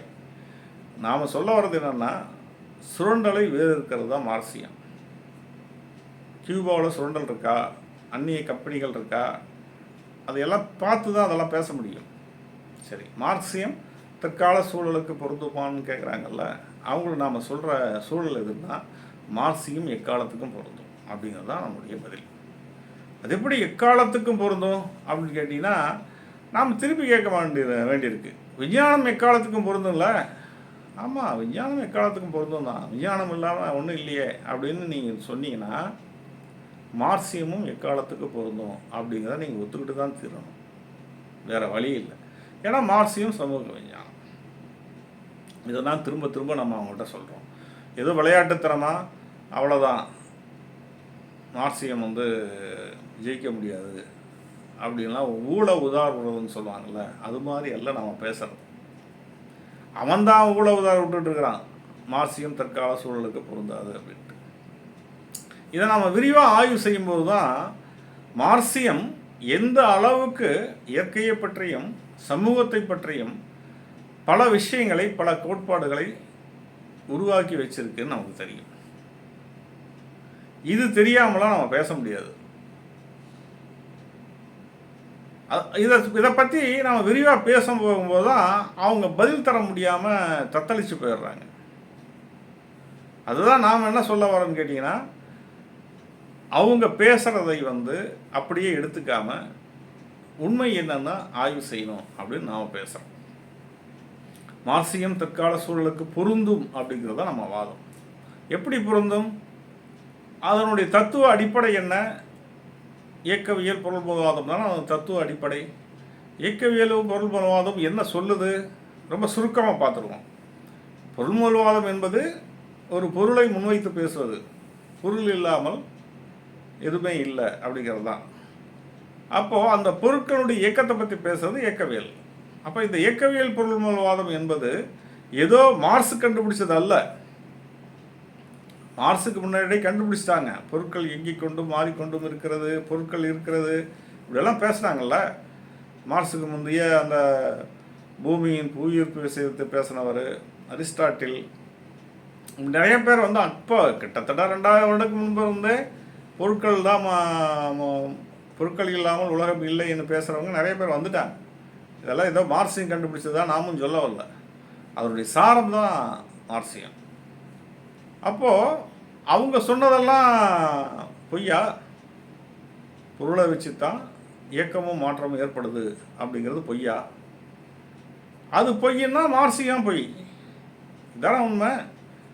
நாம் சொல்ல வர்றது என்னன்னு கேட்டிங்கன்னா, மார்க்சியம் தற்கால சூழலுக்கு பொருந்தும்னா இந்த பொருளும் இயக்கமும் மாற்றமும் இருந்துக்கிட்டே இருக்கும். அப்படி இருந்துக்கிட்டே இருக்கிறதுனால தான் அது மார்க்சியம் ஆகுது. அப்போது விஞ்ஞானம் எப்படி எல்லா காலத்துக்கும் பொருந்தி வருகிறதோ, அதை வளர்ந்துக்கிட்டே போகுது. அதாவது ரெடிமேட் சட்டை போல் இல்லை விஞ்ஞானம். புதிய சூழல் ஏற்படுது, புதிய கண்டுபிடிப்புகள் வருது.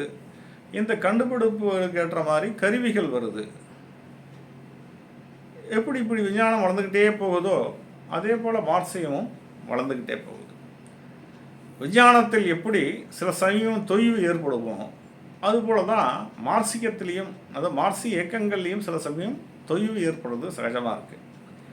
இப்போ 2000 வருடங்களுக்கு முன்பாக ஏன் விமானத்தை கண்டுபிடிக்கல, செல்ஃபோனை கண்டுபிடிக்கலன்னு கேட்டால் அது எவ்வளோ பைத்தியக்காரதான்.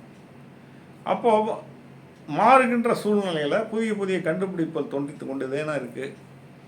ஏங்க இப்போ 1000 வருடங்களுக்கு முன்பாடி ஒரு 1000 வருடங்கள் வரலாறு ரொம்ப தேங்கி நின்றுருக்கு, சலிப்பு ஏற்படக்கூடிய அளவுக்கு தேங்கி நின்றுருக்குன்னு சொல்லலாம். மார்க்ஸ் சொல்வார் இல்லையா? அந்த தேக்கம் உடைக்கப்பட்டது. அதுதான் விஞ்ஞானம். அப்போ மார்க்சிய இயக்கங்களில் தான் தேக்கம் இருக்குது, மார்க்சியத்தில் தேக்கம் இல்லை. அதை சரியாக புரிஞ்சுக்கணும். மார்க்சியத்தை சரியாக உள்வாங்கி கொண்டவர்கள் இல்லாமல் போனதுனால தான் ரஷ்யா, சீனா போன்ற நாடுகளில் மார்க்சிய அரசுகள் இல்லாமல் போச்சு அப்படிங்கிறது நம்ம வாதம். அப்போ நீங்கள் மார்க்சியத்தை உள்வாங்கிட்டு பேசினா தானே அது தற்கால சூழலுக்கு பொருந்துமா பொருந்தாதா அப்படிங்கிறதெல்லாம் தெரிய வரும். இவங்க அதெல்லாம் மறந்துடுறாங்க. மார்க்சியம் எக்காலத்துக்கும் பொருந்தும் அப்படிங்கிறதான் நம்ம வாதம். அதாவது மார்க்சியம் ஒரு சமூக விஞ்ஞானமாக இருக்கிறதுனுடைய அர்த்தம் என்ன அப்படின்னு கேட்டிங்கன்னா, இயற்கையினுடைய விஞ்ஞான விதிகள் இருக்குது பார்த்தீங்களா, அந்த இயக்கமும் மாற்றமும், பொருட்களுக்குள்ள முரண்பாடுகள் இருக்கிறது, அதை ஒன்றை எடுத்து போராடுறது, அப்புறம் திடீர் பாய்ச்சல் அடுத்த நிலைக்கு மாறுறது. இதை ரொம்ப சுருக்கமாக பார்த்தோம்னா, ஒரு விதை இருக்குது, அந்த விதை நிலத்தில் விழுது, அது இயற்கையாக மெல்ல மெல்ல இயற்கையும் மாற்றம் ஏற்பட்டு செடியாக வருது, சின்ன செடியாக வருது. அப்புறம் அந்த செடி மெல்ல வளரும்போது ஒரு குறிப்பிட்ட தருணத்தில் அதில் பூ காய்க்குது, அந்த காய் பழமாகுது. அந்த பழம் ஒரு குறிப்பிட்ட சூழ்நிலை யாரும் பறிக்கலைன்னா அதுவாக கீழே விழுந்து மறுபடியும் விதையாகி கொஞ்ச காலத்தில் ஒரு பூந்தோட்டமாக பழத்தோட்டமாக மாறிடுது. இப்போ மனிதன் வந்த பின்னாடி என்னாச்சு, மனிதன் அந்த பொருட்களை தான் பயன்படுத்தி அதே மாதிரி அந்த விதையை மறுபடியும் நிலத்தில் விதைச்சி இந்த பழத்து செடிகளை உருவாக்குறான். அப்படி தான் விவசாயம் உருவானது, அப்படி தான் இல்லையா? அப்போது மார்க்சியம் எதிலிருந்து இந்த இயற்கை விஞ்ஞானத்திலிருந்து எடுத்துக்கிட்டது அப்படின்னு கேட்டிங்கன்னா, இந்த இயக்கமும் மாற்றமான விதிகள் இருக்குது பார்த்தீங்களா, இந்த விதிகளை எடுத்துக்கொண்டு அதை சமூகத்துக்கும் பொருத்தியது தான் மார்க்சியத்தினுடைய சாதனை. எப்படின்னு கேட்டால், எப்படி இந்த விதை, அப்புறம் செடி, அப்புறம் காய், பூ, காய், பழம் எப்படி ஒரு ப்ராசஸ் இருந்ததோ இயற்கையில் இருக்கோ, அதையே தான் இந்த வரலாற்றுலேயும் மனித வரலாற்றுலேயும் இருக்குது அப்படின்னு சொன்னது தான் மார்க்சினுடைய சாதனை.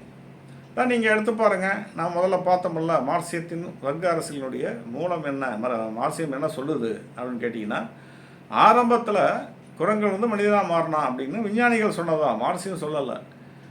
மனிதனாக மாறின பின்னாடி மனிதனுடைய உழைப்பு நடவடிக்கை, சாப்பிடணும் இல்லையா, சாப்பிட்டா தானே அவன் உயிர் வாழ முடியும். அதுக்கு அவன் பழங்கள், காய்கறிகள், கிழங்குகளை பறித்து சாப்பிட்டான். அப்புறம் மிருகங்களை வேட்டையாடி சாப்பிட்டான். பரிணாம வளர்ச்சியில்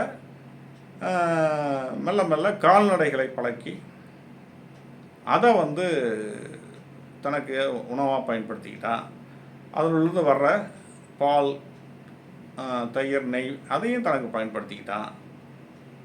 இல்லையா? இந்த பரிணாம வளர்ச்சி இருக்குது பார்த்தீங்களா, இந்த பரிணாம வளர்ச்சி என்பது இயற்கையிலிருந்து உருவானது தானே. இயற்கையை மனிதன் தனக்கு தகுந்த மாதிரி பயன்படுத்திக்கிறான். இயற்கையை மனிதன் மாற்றி அமைக்க இயற்கையை மாற்றி அமைக்க முடியாது. இயற்கையை தனக்கேற்ற மாதிரி மாற்றிக்கிட்டு வரான் மனிதன். அதுதான் உண்மை இல்லையா? இப்போ இந்த இயற்கையில் இருக்கிற விஞ்ஞான விதிகள் படி சமூகம் உற்பத்தி நடவடிக்கைகளில் ஈடுபடுது. அப்போ அங்கே தான் மனிதன் சுரண்டும் சிந்தனை சிலருக்கு ஏற்பட்டு அங்கே வர்க்க அரசியல் தோன்றுறது தான் மார்க்சியம் சொல்கிறது. அப்போது இதனுடைய எண்டு என்ன சொல்லுது மார்க்சியம்? எப்படி மனிதனை மனிதன் சுரண்டும் நிலையில்லாத ஒரு ஆதிகால பொதுவுடைமை சமுதாயம் அல்லது புராதன பொதுவுடைமை சமுதாயம் இருந்ததோ அதை விட ஒரு மேம்பட்ட சமுதாயம் உலகத்தில் உருவாகும். அதுதான் கம்யூனிஸ்ட் சமுதாயம். அதுதான் மார்க்சியம் சொல்லுது. இதில் என்ன நீங்கள் உங்களுக்கு பிரச்சனை? இது எங்கே உங்களுக்கு தப்பாக தெரியுது? மார்க்சியம் தற்கால சூழலுக்கு பொருந்தாது. முதல்ல மார்க்சியமே தப்புன்னு சொல்லிகிட்டு இருந்தாங்க மார்க்ஸ் காலத்தில். பெரிய பெரிய அறிஞர்கள்லாம் மார்க்ஸ் சொல்கிறதெல்லாம் பொய், அதெல்லாம் கற்பனை அப்படிலாம் சொல்லிகிட்டு இருந்தாங்க.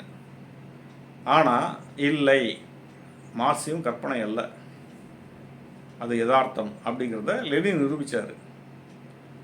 மார்க்ஸ் சொன்ன எல்லா சமூக விஞ்ஞான விதிகளும் தானே அவர் ரஷ்யாவில் நடந்த புரட்சிக்கு பயன்படுத்தினார். அங்கே ஒரு முதலாளித்துவ சர்க்கார் வீழ்த்தப்பட்டு பாட்டாளி வர்க்க சர்க்கார் வந்ததில்லை. அப்போ மார்க்சியம் நடைமுறைக்கு பொருந்துங்கிறது உண்மையாயிடுச்சுல்ல. உலகத்தில் முதலில் தோன்றிய சோசியலிஸ்ட் அரசு ரஷ்யா தானே. அப்போ மார்க்ஸ் ஒன்று சரிதானங்க. மார்க்ஸ் அவரே நிரூபித்து காட்டல, அவர் இறந்து பல வருஷங்கள் கழிச்சு தானே லெனின் நிரூபித்து காட்டினார். இப்போ மார்க்சியம் மார்க்ஸ் செத்து போனால் மார்க்சியம் செத்து போச்சு அப்படின்னு சொன்னவங்க இருந்தாங்க. மார்க்ஸ் காலத்தில் முதல்ல மார்க்சியம் தப்புன்னு சொன்னாங்க. மார்க்ஸ் செத்து போனால் இப்போ மார்க்சியமும் செத்து போச்சுன்னு சொன்னாங்க. ஆனால் லெனின்ற ஒரு மாமேதை மார்க்சிய வழிமுறையின் கீழ் ஒரு சோசியலிச புரட்சி நடத்தி சுரண்டலை ஒழித்தார். சுரண்டலை முழுசாக ஒழிச்சு அதை பற்றி தனி சப்ஜெக்ட், அது அப்புறம் பேசுவோம். அங்கே ஒரு பாட்டாளி வர்க்க அரசை கொண்டு வந்தார். அப்போது மார்க்சியம் மார்க்ஸுக்கு பின்னாடி பொருந்தி வந்ததுன்னு நிரூபணம் ஆகி போச்சு. லெனின் இறந்து போனார், ஸ்டாலின் ஆட்சிக்கு வந்தார். அதுக்கு முன்னாடி சீனாவில் இவர் மாசத்திங் ஆட்சிக்கு வந்தார். அப்போ அதனுடைய தொடர்ச்சி இருக்கு. ஹோசிமின் வந்தார், கியூபாவில் பிடல் காஸ்ட்ரோ, சேகுவேராலாம் வந்தாங்க இல்லையா? அப்படி தொடர்ச்சி இருக்கு இல்லையா? இப்போ இல்லையே அப்படின்னு கேட்டால் ஆமாம். அதாவது மார்க்சியமே இதை இந்த என்ன சொல்கிறது, பின்வாங்குதல்னு சொல்லுது. இப்போ ஒரு புலி பாயுதில்ல, பாயும்போது என்ன செய்யுது, மெல்ல பின்வாங்க, அப்படியே ஒரு 2 அடி ஜெர்க்காகி அப்புறம் பாயும். ஒரு மலைப்பாதையில் போகும்போது அந்த மலைப்பாதை என்ன செய்யுதுன்னு சொன்னால் அப்படியே மெல்ல கீழே இறங்கி மேலே ஏறும். நீங்கள் நல்லா கவனித்து பார்த்தீங்கன்னா அது மாதிரி அந்த பின்வாங்குதல் இருக்குது பார்த்தீங்களா, அந்த பின்னடைவுக்கு சரியான சொல் பின்வாங்குதல் தான். அது அந்த பின்வாங்குதல் தான் இப்போ நிகழ்ந்துக்கிட்டு இருக்கு. இதை தான் இவங்க எல்லாரும் சேர்ந்துக்கிட்டு மார்க்சியம் தற்கால சூழலுக்கு பொருந்தாது அப்படின்னு உளறிக்கிட்டு இருக்காங்க. நாம் இல்லைடா, இது ஒரு பின்வாங்கும் நிலை தான், மார்க்சியம் அடுத்த கட்டத்துக்கு போகிறதுக்கான முன் தயாரிப்பு நடந்துக்கிட்டு இருக்கு. ஒரு போருக்கான தயாரிப்பு, ஒரு சமாதான காலம் வரும். அந்த சமாதான காலத்தில் என்ன நடக்கும், மனிதர்கள் அப்படியே இருந்துருவாங்களா அப்படின்னு கேட்டால் போருக்கான தயாரிப்பு இருக்குல்ல, அந்த தயாரிப்பை செய்ய காலம் வேணும்ல, அதுதான் இது. இதை நாம் சொன்னால் தான் இல்லை இவங்க ஏதோ வளர்றாங்க அப்படி இப்படின்னு. நான் எழுதிய மார்க்சியம் தற்கால சூழலுக்கு பொருந்துமா அப்படிங்கிற இந்த புத்தகத்தில் இதை தான் நான் இன்னும் விரிவாக சொல்லியிருக்கேன். தோழர்கள் இன்னைக்கு உலகத்தில் சுரண்டல் இருக்குன்னு எல்லாருக்கும் தெரியுது. இந்த சுரண்டல் இல்லாமல் ஒரு நல்ல சமுதாயம் வரணும்னு எல்லாரும் நினைக்கிறாங்க. அதை கம்யூனிஸ்ட்டை பற்றி கேள்விப்படுறாங்க. இல்லை கம்யூனிஸ்ட் இயக்கங்களில் இப்போது இது சில செயல்பட்டு நீண்ட வருஷமாக செயல்பட்டு கூட வெளியே இல்லைப்பா அதெல்லாம் ஒன்றும் இல்லைப்பா அப்படின்றாங்க. அவங்க என்னப்பா அதெல்லாம் ஒன்றும் இல்லைப்பா அப்படிங்கிறீங்களப்பா அப்படின்னு கேட்டால் அவங்க சொல்கிறது மார்க்சிய இல்லை. அதாவது தனி மனிதர்கள் கூட சொல்கிறாங்க, கட்சி சரியில்லைன்றாங்க, இயக்கம் சரியில்லை, இல்லை கட்சிக்காரன் சரியில்லைப்பா, நம்ம என்ன பார்க்கணும். சரி, கட்சிக்காரன் சரியில்லை, ஆனால் மார்க்சியங்கிற தத்துவம் சரியா தப்பா, அதை நீங்கள் உள்வாங்கிக்கிட்டீங்களா? என்கிட்ட 70 வயதான தோழர்களாக அப்பப்போ ஃபோனில் பேசுகிறாங்க. தோழர், எங்களுக்கு தெரியாத பல விஷயங்களை நீங்கள் சொல்கிறீங்க அப்படின்னு சொல்கிறாங்க. நாங்கள் கம்யூனிஸ்ட் கட்சிகள் சரியில்லை அப்படின்னு நினச்சோம், மார்க்சிய தத்துவம் சரியில்லைன்னு எங்களால் சொல்ல முடியாது. ஆனால் அதை நாங்கள் தெரிஞ்சுக்கிட்டு தான் பேசுகிறோமா அப்படின்னு கேட்டால் இப்போ இல்லைன்னு தெரியுது. அப்போ மார்க்சியத்தை நம்ம இன்னும் ஆழமாக படிக்க வேண்டியிருக்குங்கிறத நான் புரிஞ்சுக்கிட்டோம். உங்கள் புத்தகங்களை அங்கே தொடர்ந்து படிச்சுக்கிட்டு இருக்கிறோம் அப்படின்னு சொல்கிறாங்க. இப்போ நான் இந்த புத்தகங்கள் எழுத தொடங்கிய நோக்கமே என்னன்னு கேட்டிங்கன்னா, மார்க்சியத்தை எளிமையாக சொல்வது, மக்கள் மொழியில் சொல்வது. இன்னும் ஓப்பனாக சொல்ல போனோன்னா, மக்கள் மொழியை புரிந்து கொள்ளாதவன் மார்க்சியவாதியாக இருக்க முடியாது அப்படின்னு மாவோ சொல்வார். அது மாதிரி மக்கள் மொழியில் மார்க்சியத்தை சொல்கிறது. அவங்க தத்துவ மொழியில் எழுதுனாங்க, ஆனால் அதை எழுதி தான் தீரணும். விஞ்ஞானம் வந்து ராஜபாட்டை இல்லை அப்படின்னு அவங்க சொன்னாங்கன்னா, கரடுமுரடான பாதை தான் அப்படின்னாங்கன்னா, ஆமாம் கரடுமுரடான பாதை தான். அதை முன்னாடி போனவங்க அப்படி ஒரு பாதையை போட்டு போனாங்கன்னா நாம் அதை செப்பரேட்டு கொண்டு போகணும், அவ்வளோதானே. இதுக்கு என்ன பெரிய ஆராய்ச்சியெல்லாம் பண்ணிட்டு உட்காந்துருக்கிறது. சிலர்கள் வார்த்தைகளை விளையாடுவானுங்க. என்னென்னா பின்னவீனத்துவம், ஸ்ட்ரக்சரலிசம் அப்படி ஏதோ பேரை சொல்லுவானுங்க. ஆனால் அது என்னடான்னு பார்த்தா அது கடைசியில் நம்ம அத்வைதத்தில் போய் நிற்கும். அத்வைதம் எப்படி கருத்து மூலவாதத்தில் பிறந்ததோ அது மாதிரி அது கருத்து மூலவாதத்தில் போய் நிற்கும். அதுதான் அதெல்லாம் பல இதெல்லாம் மாற்றி மாற்றி சொல்லிகிட்டு இருக்கிறாங்க. நாம் அவங்களுக்கெல்லாம் சொல்கிற பதில் என்னென்னா, நீ ஆதாரபூர்வமாக ஒவ்வொன்றையும் எடுத்து வை. தரவந்து நீலகண்டன்றவன் எழுதுன புத்தகம் இருக்குல்ல, அதெல்லாம் கூட ஆதாரத்தோடு நீங்கள் எடுத்து வச்சிங்கன்னா நம்ம பதில் சொல்ல தயாராக இருக்கோம். எந்த மேடையிலையும், எந்த நேரத்துலையும், எந்த நாட்டிலையும் வந்து நீங்கள் பேச கூப்பிட்டீங்கன்னா நாங்கள் பேச தயாராக இருக்கோம். மார்க்சியம் தற்கால சூழலுக்கு மட்டும் இல்லை, எக்கால சூழலுக்கும் பொருந்தும். அதுதான் நம்ம சொல்ல வர்றது. தற்கால சூழலுக்கு பொருந்தாதுன்னா எப்படின்னு சொல்லுன்னு கேட்டால் அதுக்கெல்லாம் பதிலே கிடையாது. பொருந்தாது. தொழிலாளிங்கிட்ட போய் பேசுறது. இன்னும் சில கம்யூனிஸ்ட் கட்சிகளே பேசுகிறாங்க. நீங்கள் வந்து மற்றவங்கள விடுங்க. கம்யூனிஸ்ட் கட்சிகள் என்ன சொல்கிறாங்க தெரியுங்களா? இன்றைக்கி இருக்கிற சில கம்யூனிஸ்ட் கட்சிகள், இன்றைக்கி புரட்சிக்கான சூழ்நிலையே இல்லைப்பா, மக்கள் புரட்சிக்கு தயாராக இல்லைப்பா அப்படின்னு சொல்கிறாங்க. ஆனால் பார்த்தீங்கன்னா குறிப்பாக இந்தியாவில், தமிழ்நாட்டில், ஏன் உலகம் பூராவுமே வர்க்க போராட்டம் ஏதோ ஒரு இடத்துல நடந்துக்கிட்டே தான் இருக்குது.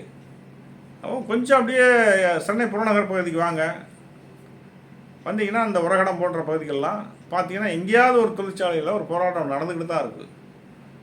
எங்கெங்கே உழைப்பு நடவடிக்கை இருக்கோ, எங்கெங்கே அந்த உழைப்பு நடவடிக்கையில் ஏற்படுற சுரண்டல் இருக்கோ அங்கெல்லாம் போராட்டம் நடந்துக்கிட்டு தான் இருக்குது. இயற்கையே வந்து போராடிக்கிட்டு தான் இருக்குது. ஒன்று போராடி வீழ்த்தி தான் அடுத்த ஸ்டேஜுக்கு வருது. அதுக்குள்ளே ஒரு முரண்பாடு இருக்குது. அது ஒன்றுக்குள்ளே ஒன்று சண்டை போட்டுட்டு அடுத்த கட்டத்துக்கு போகுது இல்லையா? அதே மாதிரி சுரண்டல் இருக்கும் வரை வர்க்க போராட்டம் இருக்கும். ஆனால் போராட்டமே இல்லாமல் போயிடுமான்னு கேட்டால் இல்லை, அப்படிலாம் கிடையாது. அது இயற்கையே கிடையாது. போராட்டம் இருக்கும். கம்யூனிஸ்ட் சமுதாயம் வந்தாலும் கூட அங்கே போராட்டம் இருக்குது. எப்படி போராட்டம் இருக்காங்க தான் முதலாளி இல்லையே அப்படின்னு நீங்கள் கேட்டிங்கன்னா, அங்கே இயற்கைக்கும் மனிதனுக்குமான போராட்டம் இருக்கும். மனிதன் அடுத்த கட்டத்துக்கு போக முயற்சி செய்வான் இல்லையா? பல அதிசயங்களை அவன் கண்டுபிடிப்பான். இதுதான் உண்மை. எனவே மார்க்சியம் தற்கால சூழலுக்கு பொருந்தாதுன்னு சொல்கிறவங்க கிட்ட நீங்கள் பேசி பாருங்கள். நான் சாதாரணமாக பேசி பாருங்கள். ஐயா வாங்க ஐயா, மார்க்சியம் தற்கால சூழலுக்கு பொருந்தாதுன்னு சொல்கிறீங்களே, எப்படிங்க ஐயா அப்படின்னு பேசி பாருங்கள். குழப்பிடுவாங்க.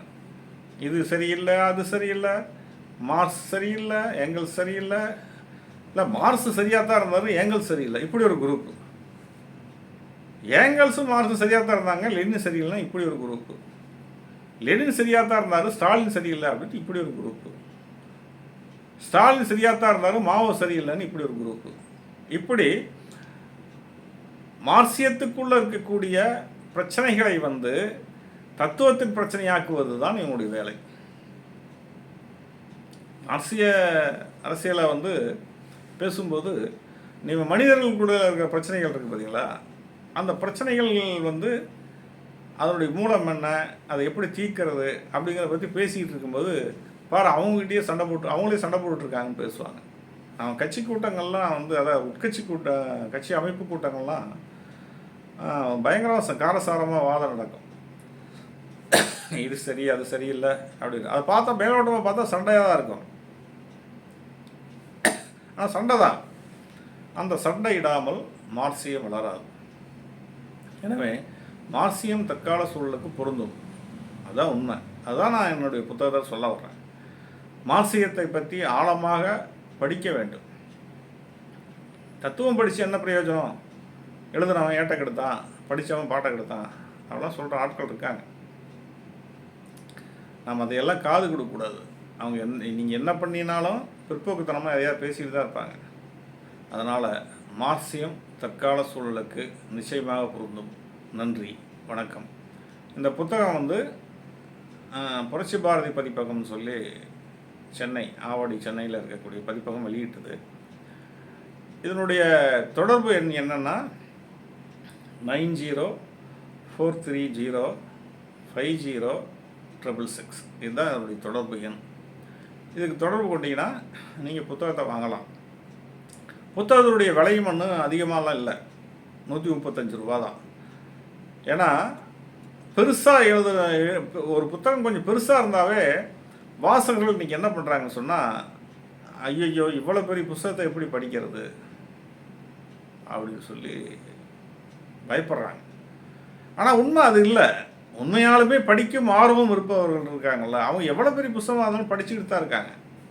அதுக்கு உதாரணம் சொன்னோம்னா, நான் எழுதின முதல் புத்தகம் தரியுடன் அப்படின்னு ஒரு நாவல். அந்த நாவல் சுமார் 800 பக்கங்கள் கொண்ட நாவல். அந்த நாவலை பார்த்த உடனே பல பேர் என்ன சொன்னாங்கன்னா, என்ன தலகண சைஸுக்கு ஒரு புத்தகம் எழுதி வச்சுருக்கீங்க அப்படின்லாம் சொல்லிகிட்டு இருந்தாங்க. ஆனால் என்ன நடந்தது அப்படின்னு கேட்டால், இதான் புத்தகம் 2வது பதிப்புக்கு வந்துருச்சே, அத்தனை பக்கங்களையும் மனிதர்கள் படித்து அது விமர்சனம் பண்ணவங்க பண்ணாங்க, பாராட்டினவங்க பாராட்டினாங்க, பண்ணிக்கிட்டு தானே இருந்தாங்க. அப்போது பக்கங்கள் இங்கே பிரச்சனை இல்லை. ஆனால் நமக்குள்ளே எப்போவுமே ஒரு பொய் தோற்றம் இருந்துக்கிட்டே இருக்குது. என்ன அந்த பொய் தோற்றம்னா, பெரிய புத்தகத்தை பார்த்தா இது எப்போ படித்து முடிக்கிறது அப்படிங்கிற பயம் வந்துடுது. அந்த பயத்தை போக்கணும். முதல்ல பயத்தை படிப்பதை பற்றிய பயம் இருக்கவே கூடாது. படிப்பதை பற்றிய பயம் இருந்ததுன்னா நம்மளால் புத்தகங்கள் படிக்கவே முடியாது. புத்தகங்கள் படிக்காமல் உங்களால் மார்க்சிய அரசியலை தெரிந்து கொள்ள முடியாது. அதனால் புத்தகங்களை கண்டிப்பாக படிக்கணும். உங்கள்கிட்ட இருக்கிற பயத்தை போக்கணுங்கிறதுக்காக தான் நான் சின்னதாக புத்தகங்கள் எழுதுனேன். நான் தான் 800 பக்க புத்தகமும் எழுதினேன். இப்போ 100 பக்க புத்தகமும் எழுதிட்டு இருக்கிறேன். அது சூழலுக்கு தகுந்த மாதிரி என்ன விஷயம் இருக்கோ அந்த விஷயத்துக்கு தகுந்த மாதிரி எழுதுறது தான். பெருசாக எழுதணும் சின்னதாக எழுதணுங்கிறத விட ஒரு விஷயத்தை எடுத்துக்கிட்டால் இந்த விஷயத்தை விளக்குறதுக்காக இந்த புத்தகம். மார்க்சியம் தற்கால சூழலுக்கு பொருந்துமா? பொருந்தும் அப்படிங்கிற விஷயத்துக்காக ஒரு புத்தகம். விஞ்ஞான சோசியலிசம் ஒரு எளிய விளக்கம். கற்பனாவாத சோசியலிசம் இருக்குது. அதை முறியடிக்கிறது தான் விஞ்ஞான சோசியலிசம். ஒரு விஞ்ஞான சோசியலிசம் ஒரு எளிய விளக்கம், அது ஒரு புத்தகம். வரலாற்று பொருள்வாதம் என்றால் என்ன, அது ஒரு புத்தகம். பொருள்வாதம் என்றால் என்ன, அது ஒரு புத்தகம். இயங்கியல் என்றால் என்ன, அது ஒரு புத்தகம். அப்புறம் கம்யூனிசம் ஓர் எளிய அறிமுகம், அது ஒரு புத்தகம். மார்க்சிய பார்வையில் கதை எழுதுவது பற்றி, அது ஒரு புத்தகம். இப்படி பார்த்தீங்கன்னா கிட்டத்தட்ட இது வரைக்கும் 32 புத்தகம் வெளி வந்துருச்சு. எல்லா புத்தகமுமே ஒரு குறிப்பிட்ட விஷயத்தை விளக்கி சொல்வதற்காக தான் இருக்கும். இப்போ மூலதனம் இருக்குது. மூலதனம் பாகம் 1 பாகம் 2ன்னு எழுதியிருக்கேன். அதாவது அந்த மூலதனத்தில் வர்ற விஷயங்களை ஒரு குறிப்பிட்ட விஷயத்தை ஒரு புத்தகமாகவும் ஒரு குறிப்பிட்ட விஷயத்தை அடுத்த புத்தகமாகவும் எழுதுறதுங்கிறது. இந்த மூலதனம் 1, 2 புத்தகத்தை வெளியிட்டவங்களும் இந்த புரட்சி பாரதி பதிப்பகம் தான். அந்த புத்தகங்களை வாங்கி படித்தவங்க அத்தனை பேரும் ரொம்ப நல்லா இருக்குது, ரொம்ப எளிமையாக இருக்குது. சரக்குன்னா என்ன, மூலதனம்னா என்ன, சுரண்டல்னா என்ன அப்படின்லாம் எங்களால் எளிதாக விளங்கி கொள்ள முடியுது அப்படின்னு சொல்கிறாங்க. அதுதான் நான் புத்தகம் எழுதுவதின் நோக்கம்.